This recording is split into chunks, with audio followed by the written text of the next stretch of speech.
या न्यूज बुलेटिनचे सहप्रायोजक आहेत गोकुळ.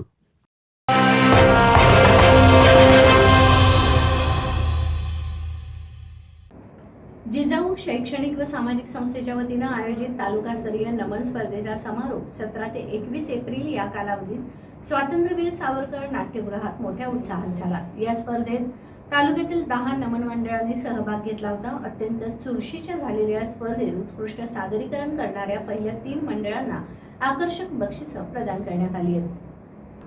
यात प्रथम पारितोषिक 51,000 रुपये, द्वितीय 41,000 रुपये आणि तृतीय पारितोषिक 31,000 रुपये रोख व सन्मानचिन्ह देऊन गौरवण्यात आले.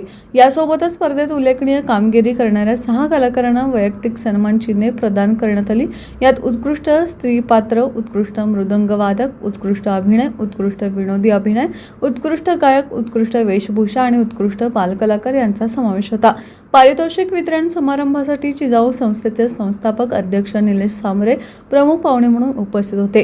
यावेळी बोलताना सांबरे म्हणाले की विद्यार्थ्यांनी आपल्या सांस्कृतिक ठेव्याचे जतन करतानाच अभ्यासातही कठोर परिश्रम घ्यावे आणि शासकीय सेवेत अधिकाधिक संख्येने रुजू होण्यासाठी प्रयत्नशील राहावे.